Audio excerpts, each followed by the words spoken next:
Hello दोस्त, नमस्कार। जैसा कि हम लोग NCERT vector algebra 12th class का मैथ पढ़ रहे थे, तो हम लोग पीछे देखे थे एक्सरसाइज 10.1 का सॉल्यूशन। आज हम लोग उसके आगे एक्सरसाइज 10.2 का सॉल्यूशन देखेंगे। तो फर्स्ट क्वेश्चन है, compute the magnitude of the following vectors. जो वेक्टर दिया हुआ है उसका मैग्नीट्यूड निकालना है। तो फर्स्ट क्वेश्चन है कि वेक्टर ए है जिसका वेक्टर दिया हुआ है आई प्लस जे प्लस के। अब इसका मैग्नीट्यूड पूछ रहे हैं। तो मैग्नीट्यूड हम किसी वेक्टर का मैग्नीट्यूड का हम लोग वेक्टर मोड में से दर्शाते हैं। इसको निकालने का रूल है रूट अंडर जो भी स्केलर कंपोनेंट है उसका स्क्वायर करके जोड़ देंगे, उसका रूट अंडर निकाल देंगे। स्केलर कंपोनेंट किसे कहते हैं? तो जो आई जे के साथ गुना में रहता है। तो इसके साथ 1 का स्क्वायर, जे के साथ 1 इसका स्क्वायर, के साथ 1 इसका स्क्वायर। 1 का स्क्वायर 1 प्लस 1 प्लस 1 यानी कि √3 यूनिट्स। ये हो गया इसका मैग्नीट्यूड। सेकंड वाली की अगर बात करें तो वेक्टर भी है इसका मैग्नीट्यूड। तो 2 का स्क्वायर आई के साथ 2 स्क्वायर प्लस -7 का स्क्वायर प्लस -3 का स्क्वायर 4 49 प्लस 9 कितना हो जाएगा? 49 और 58 4 62 62 यूनिट्स। ये हो गया इसका मैग्नीट्यूड। सेकेंड क्वेश्चन है, right 2 different vectors having same magnitude. यानी कि दो अलग अलग वेक्टर लिखना है जिसका मैग्नीट्यूड क्या है? सेम। समझिएगा कि दो अलग अलग वेक्टर लिखना है जिसका मैग्नीट्यूड क्या है? सेम है। तो एक वेक्टर मान लेते हैं हम लोग ए लिखते हैं आई प्लस 2j माइनस 3 के।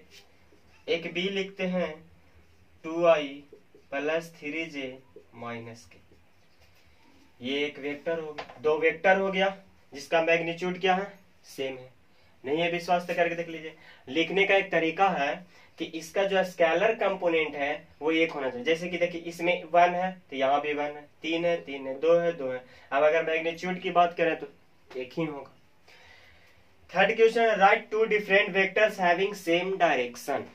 डायरेक्शन की बात आ जाए मतलब कि cos alpha, cos beta, cos gamma तीनों आपस में इक्वल होना चाहिए। Cos alpha, cos beta, cos gamma तीनों आपस में बराबर होना चाहिए। उसी तरह दो वेक्टर लिखना है जिसका ये cos alpha, cos beta, cos gamma आपस में बराबर है। तो देखते हैं, मान लेते हैं कि एक वेक्टर है आई प्लस जे प्लस के, एक वेक्टर है B 2i plus 2j plus 2k। अब cos alpha, cos beta, cos gamma निकालना है। तो cos alpha is equal to हम कुछ बताए थे, अगर नहीं पता है तो पिछले वीडियो में जाकर देखें। और दोनों का डायरेक्शन कोसाइन निकालें। डायरेक्शन कोसाइन मतलब कि x बट्टा r हो जाएगा कॉस अल्फा, कॉस बीटा करेंगे तो y बटा r, कॉस गामा करेंगे तो z बटा r। ये तीनों आपस में क्या होगा? बराबर होगा। देख लेंगे। ये था थर्ड क्वेश्चन। फोर्थ क्वेश्चन की अगर बात करें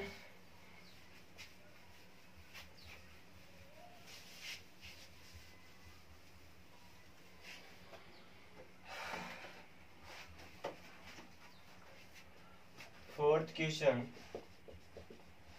find the values of x and y so that the vectors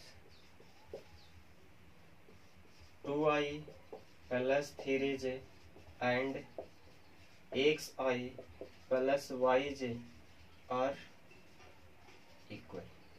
question क्या है कि find the values of X and Y.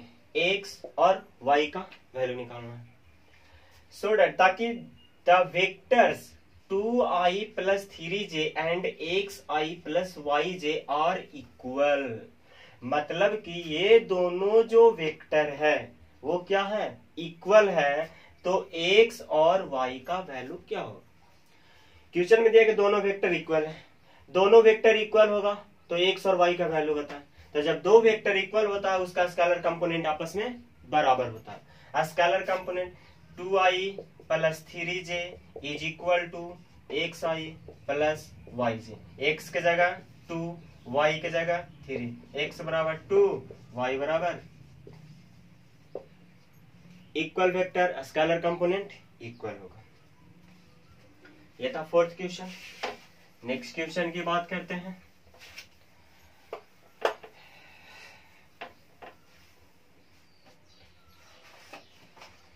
Question number 5, find the scalar and vector components.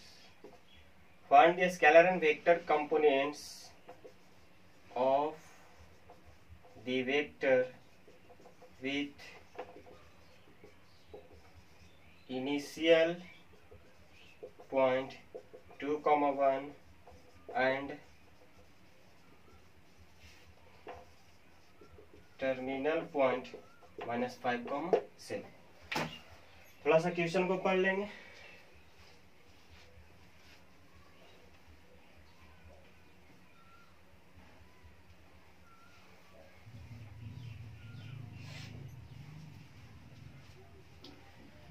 क्या है? Find the scalar and vector components. जो vector दिया हुआ है, sorry यहाँ पे तो इनिशियल पॉइंट और टर्मिनल पॉइंट दिया हुआ है। जो वेक्टर बनेगा उसका स्केलर और वेक्टर कंपोनेंट निकालना of the vector with initial point इतना एंड टर्मिनल पॉइंट इतना। कोई भी वेक्टर होता है तो जहां से शुरू होता है उसको बोलते हैं इनिशियल पॉइंट, और जहां जाके खत्म होता है उसको बोलते हैं टर्मिनल पॉइंट। क्या बोलते हैं? Terminal point. Initial point 2, 1, terminal point -5, 7। इसको मान लेते हैं P, इसको मान लेते हैं Q। ये दिया हुआ है। और जो वेक्टर PQ बन रहा है इसका स्केलर और वेक्टर कंपोनेंट बताना है। तो पहली बात तो यहाँ पे एक क्वेश्चन उठता है कि अब यहाँ से वेक्टर निकलेगा कैसे। तो इसके लिए हम लोग पिछले जो एक्सरसाइज था 10.1 उसमें हम लोग ऐसा क्वेश्चन आया था, उसको सॉल्व किए थे। तो PQ निकालना मतलब Q का जो पॉइंट है उसमें से P को घटा देंगे, x वाला x के साथ, y वाला y के साथ, और i और j लगा देंगे। तो -5 में से 2 जाएगा तो -7, इसके साथ क्या लगा देंगे? i। 7 में से 1 जाएगा तो प्लस में 6, ये क्या हो जाएगा? i j। क्या हो जाएगा? j। तो ये वेक्टर हो गया। अब इसका क्या बताना? स्केलर कंपोनेंट और वेक्टर कंपोनेंट। तो स्केलर कंपोनेंट की अगर बात करें तो -7, 6, और वेक्टर कंपोनेंट्स की बात करें तो क्या हो जाएगा? -7i और 6j। i और j के साथ जो गुना में है वो हो जाएगा स्केलर, और i j के साथ रहेगा तो वो हो जाएगा वेक्टर कंपोनेंट। ये था क्वेश्चन नंबर 5। नेक्स्ट क्वेश्चन की ओर चलते हैं।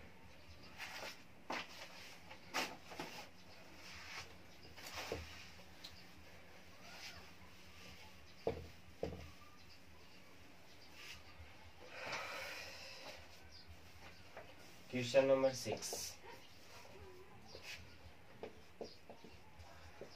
Find the sum of the vectors a I minus 2j plus k, b minus 2i plus 4j plus 5k, and c I minus 6j minus 7k। बहुत ही आसान question है, थोड़ा सा अगर दिमाग लगाएंगे तो आराम से बनेगा। बोल क्या रहा है? Find the sum of the vectors. जो वेक्टर्स दिया हुआ है उसका सम निकालना है। वेक्टर कौन कौन है? एक वेक्टर a, दूसरा वेक्टर b और तीसरा वेक्टर c। 3 वेक्टर है, वेक्टर a, वेक्टर b और वेक्टर c। तीनों का क्या निकालना है? सम निकालना है। सम मतलब जोड़, यानी कि vector a plus vector b plus vector c निकालना है। तो वेक्टर a क्या है? i माइनस 2j प्लस के, प्लस वेक्टर b कितना है? -2i plus 4j plus 5k plus vector c कितना है i -6j -7k। अब इसको जोड़ने का एक रूल बताएं, i वाला i के साथ जोड़ दें और j वाला j के साथ, k वाला k के साथ। तो इसमें देखिए +1 2 और -2 क्या हो जाएगा खत्म। तो ये i तो खत्म, -2j +4 -6, तो -6 और -2 -8 और -8 में से 4 जाएगा तो -4j। 1 के यहाँ 5 है, 5 और 1 6, 6 में से -7 6 प्लस में -k। ये हो गया सम। i वाला i के साथ, j वाला j के साथ, k वाला k के साथ सॉल्यूशन कर देंगे। बढ़ते हैं अगले क्वेश्चन की ओर।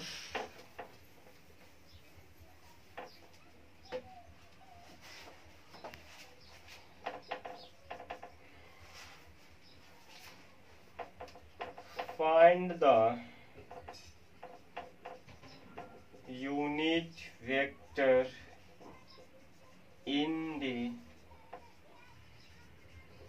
direction of the vector a I plus j plus 2k। अब क्वेश्चन में यूनिट वेक्टर की बात कर रहा है। यूनिट वेक्टर में हम लोग देखे थे कि किसी भी वेक्टर का अगर यूनिट वेक्टर निकालना है तो उस वेक्टर को उस वेक्टर के मैग्नीट्यूड से डिवाइड देते हैं। क्या करते हैं, यूनिट वेक्टर को कैप के द्वारा इंडिकेट, यूनिट वेक्टर उस वेक्टर को, बोलिएगा क्या करेंगे, उस वेक्टर को उस वेक्टर के मैग्नीट्यूड से डिवाइड देंगे तो ये निकल जाएगा मेरा यूनिट वेक्टर। अब वेक्टर है इतना, तो इसका पहले मैग्नीट्यूड निकालना पड़ेगा। तो √1 का स्क्वायर प्लस 1 का स्क्वायर प्लस 2 का स्क्वायर, ये तो जानते होंगे। तो √1 + 1 + 4 कितना हो जाएगा √6। अब यूनिट वेक्टर की बात करें तो वेक्टर है i + j + 2k / √6, मतलब कि 1/√6i प्लस सबको अलग अलग कर दे रहे हैं j प्लस 2/√6। ये क्या हो गया यूनिट वेक्टर। मतलब इसका अगर मैग्नीट्यूड निकालेंगे तो मैग्नीट्यूड कितना आएगा 1 आएगा। Question number 8।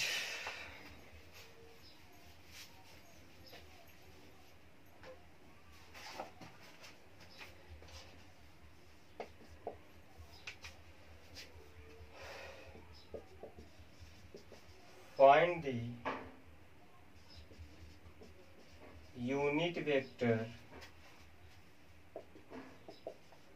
in the direction of vector PQ where P and Q are the points 1 2 3 and 4 5 6 respectively। बहुत ही अच्छा question.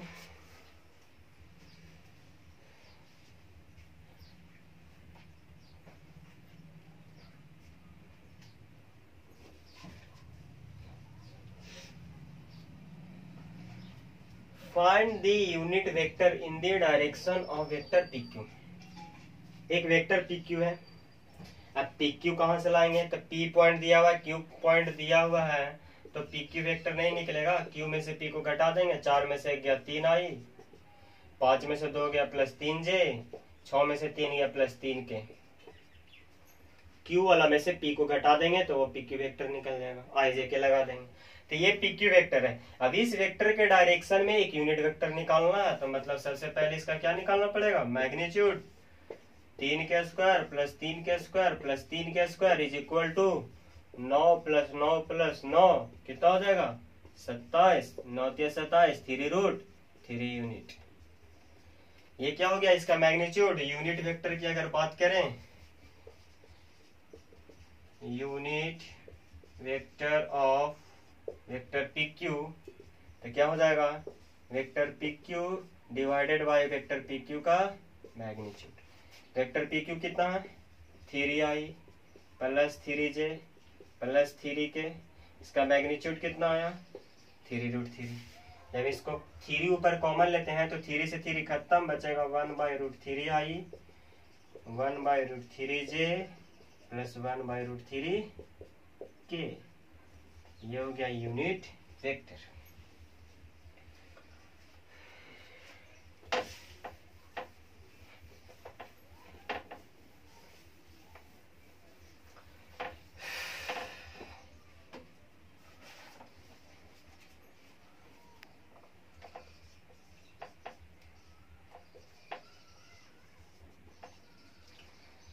For given vectors a 2i minus j plus 2k and b minus I plus j minus k, find the unit vector in the direction of vector a plus b। Question क्या है कि जो vector दिया हुआ है, एक vector a है, एक वेक्टर b है। ये जो दो वेक्टर दिया हुआ है a plus vector b, vector a plus vector b के डायरेक्शन में यूनिट वेक्टर निकालना है। तो पहले तो vector a plus vector b निकालना पड़ेगा। तो a प्लस b निकालने के i के i के साथ, j को j के साथ, k को k के साथ क्या करेंगे, जोड़ देंगे। तो vector a plus vector b कितना हो जाएगा, 2 और 1, 2 यहाँ प्लस में यहाँ माइनस में, बचेगा कितना, i minus j plus j खत्म, प्लस 2k माइनस के, बचेगा प्लस के। ये हो गया वेक्टर। अब इसका क्या निकाल देंगे, मैग्नीट्यूड की अगर बात करें तो √1 का स्क्वायर प्लस 1 का स्क्वायर यानी कि √2। यूनिट वेक्टर निकालना है तो vector a plus vector b बट्टा vector a plus vector b का मैग्नीट्यूड, तो i प्लस k बट्टा √2। यही तो है 1/√2i प्लस 1/√2k, क्योंकि j इसमें तो था ही नहीं, j से j खत्म हो गया था।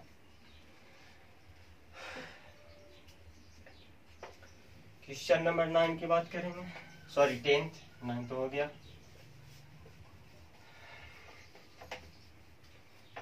लगभग इस चैप्टर में 19 क्वेश्चन है। तो आज का question number 10, find A vector in the direction of vector 5i minus j plus 2k which has magnitude 8 units। बहुत ही मजेदार क्वेश्चन। पिछले तक तो हम लोग पढ़ रहे थे यूनिट वेक्टर निकालने के लिए। यूनिट वेक्टर का कॉन्सेप्ट था, जिस वेक्टर का यूनिट वेक्टर निकालना उस वेक्टर को उसके वेक्टर के मैग्नीट्यूड से डिवाइड देते थे। लेकिन यहाँ पे तो कुछ अलग ही बात कह दिया, बोला है कि एक वेक्टर निकालें, फाइंड ए वेक्टर जो इस वेक्टर के डायरेक्शन में है, जो दिया हुआ उस वेक्टर के डायरेक्शन में है। लेकिन पहले बोलता था यूनिट वेक्टर, लेकिन अब बोल रहा वैसा वेक्टर जिसका मैग्नीट्यूड 8 है। तो अगर यूनिट वेक्टर जिसका मैग्नीट्यूड 1 यूनिट वेक्टर में 8 से मल्टीप्लाई कर दें तो उसका मैग्नीट्यूड 8 हो जाएगा। तो मान लेते हैं एक वेक्टर है p 5i minus j plus 2k जो क्वेश्चन में दिया हुआ है। अगर इसका पहले यूनिट वेक्टर निकाल लें तो 5 का स्क्वायर माइनस 1 का स्क्वायर प्लस 2 का स्क्वायर 25 प्लस 1 प्लस 4 √30, 25 4 29 अब 31 √30 हो गया। तो √30 इसका मैग्नीट्यूड हो गया। तब इसका यूनिट वेक्टर अगर निकालें तो वेक्टर p बटा वेक्टर p का मैग्नीट्यूड यानी कि 5i - j + 2k बटा √30 तो कितना हो जाएगा 5 बटा √30i - 1 बटा √30j + 2 बटा √30k। ये तो हो गया यूनिट वेक्टर, लेकिन हमको निकालना वैसा वेक्टर जिसका मैग्नीट्यूड 8 है। तो इस यूनिट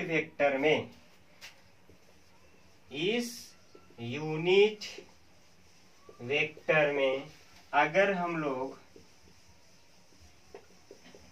क्या करते हैं, इस यूनिट वेक्टर में अगर हम लोग 8 से मल्टीप्लाई कर दें तो हो जाएगा जिसका मैग्नीट्यूड 8 हो, यानी कि 8 × 5 = 40 - 8 बटा √30j + 8 × 16 बटा √30k। ये क्या हो गया वैसा वेक्टर जिसका मैग्नीट्यूड 8 हो और इस वेक्टर के डायरेक्शन। तो आई होप कि यहाँ तक आप लोगों को बहुत ही अच्छी तरह से समझ में आया होगा। तो इस चैप्टर में टोटल 19 क्वेश्चन है। तो आगे के क्वेश्चन हम लोग नेक्स्ट वीडियो में देखेंगे। तत्काल के लिए थैंक यू। अगर इतना समझ में आ गया होगा तो इसके पहले की वीडियो भी देख लें ताकि और अच्छे से समझ में और आगे भी पढ़ने में थोड़ा सा अच्छा लगे।